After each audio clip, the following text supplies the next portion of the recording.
am back with another Golf IQ video, and today I'm going to be talking about if hitting 100% will actually produce further distances, whether you're hitting it off the fairway or off the tee. I'm going to be testing this using 3 clubs, pitching wedge, 7-iron, and a driver, of course. I'm going to be using data all collected by my little full swing that's standing right here. It's already, set up, so I'm not going to move it. I'm going to explain all the results and the reasonings behind the data that it collected. I've always been told to hit 80%, and there is a reason behind it, but I'm here to test it out, so let's get testing. So I'm going to hit my pitching wedge first. Good shot there. That was a really good shot.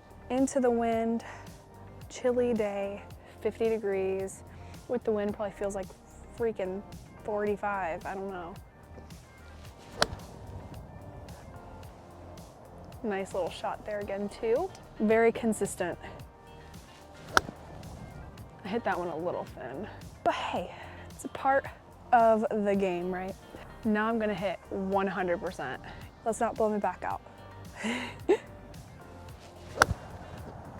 We got up in the air, spun a crap ton.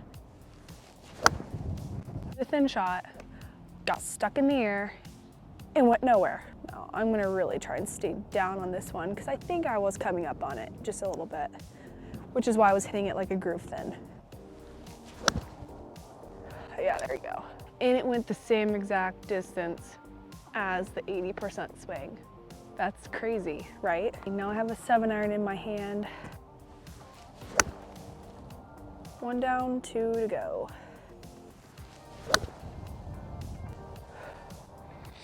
Last one.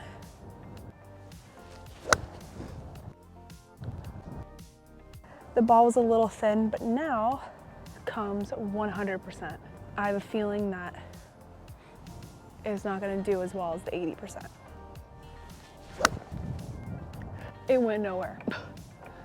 100% goes nowhere. That is why when people say don't hit it 100% or harder into the wind, there you go, because it creates more spin, especially if you mishit it. It went the same distance as a good 80% shot. I feel like I'm going at it. Am I going at it? Here, last ball. I'm really gonna go at this one. I'm gripping it hard. Okay, stop yourself. Regroup. Same distance. Is that not crazy? That's crazy to me. Last club is the driver, and to say that I'm excited is an understatement. Hitting into the wind is my least favorite. Not only am I cold, but it's like in the back of my mind and I need to like forget about it. That was well struck too. I don't believe that. I'm chopping all the tees off. Last shot at 80%. 100%. Let's go. Let's get it. Pulled the crap out of that, but it went far. It went further, yes, but I pulled it and it probably would have been in a different fairway. It was smoked. Maybe I should just start going 100% with my driver all the time. Oh yeah, yep, that was smoked. So now I'm gonna analyze all the shots right here. I wanna note that the wind was really into my face yesterday and it was pretty chilly, so I believe that really impacted its carry distance as well as the spin rate. So I'm going to discuss the pitching wedge first. If you notice, there were 2 shots that were dead center and one that was a little off to the right. Those 3 shots were the shots that I hit 80%. The other 3 were the ones that I hit 100%. I noticed that right away when I was on the range. The ones that I wanted to go all out, I pushed it out to the right. I think that's something we all need to pay attention to, the little errors that we make in our golf swing. There's so much that can go wrong when you're going 100%. I normally hit my pitching wedge around 120 yards. Now, I was hitting into the wind yesterday and it was a little chilly. I knew that the total was not going to get to 115 to 120, so the total distance with the 80% was averaged around 105 yards. When I went 100%, that's when everything kind of changed. The biggest difference I saw is definitely the dispersion. I would rather have everything super consistent towards my target than going 100%, maybe getting an extra 10 yards, and it being all over the place. You have a shot that's super important. You got to go all out. Your mechanics is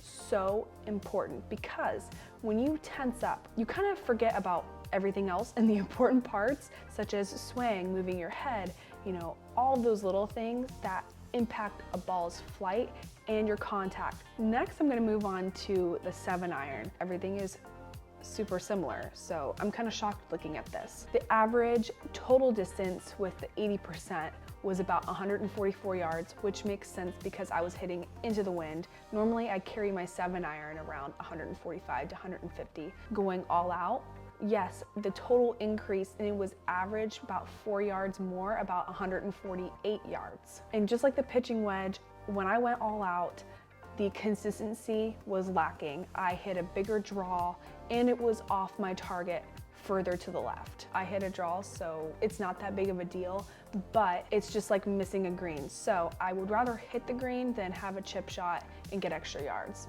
I think something to note here too, the club head speed did not change much at all. I noticed I was gripping the club super hard. Everything was super tense, but when I was, you know, setting up to hit 80%, I didn't feel the tension at all, and I just felt super loose, and that's how you should feel standing over a golf ball and when you hit the golf ball. Now I'm gonna move on to the driver, and I was actually a little disappointed with the numbers that it produced. And I think it was because it was getting a little dark outside. So I don't know how accurate this is. Normally my club head speed is around 96 to 97. I used to be 101, 103. You all know my driver is my favorite club in the bag. My average total is about 250 to 260. It used to be 270. I'm getting back to that. It said my average total with hitting 80% and hitting 100%, it was about 235 yards. Now, the wind and the cold may have impacted that, but I don't know. Again, when I went 100%, the ball's dispersion was way to the left. I was probably gripping it harder, like I said earlier, and I would turn it over more, and it created a more of a draw hook than a normal draw. I also forgot to mention with the driver, they all went relatively the same total distance, but the smash factor was something that I didn't talk about with the other two clubs. So a good smash factor with the driver is 1.5. 3 that I hit 80%, the smash factor was 1.49, 1.48, and 1.49. When I went all out, it went from 1.48 to 1.47 and to 1.49. The average there is lower when I hit 100%. Smash factor is one of the most important pieces of data that you can collect because that tells you how well you are making contact on the club face. So to answer the question, did hitting 100% really change the total distance? And I would say no. Throughout my golf career, my coaches always said never hit anything 100%. I always prioritize consistency over distance. I will be hitting 80% with most of my golf shots. What about you? Do you normally hit 100%? Maybe this video will change your mind. I used to hit 100%. I'm guilty. Then I followed a coach who told me to just hit 80%. Everything changed. Go give this a try. Don't forget to follow and subscribe to my channel. Thank you so much for watching. I'll see you guys next time.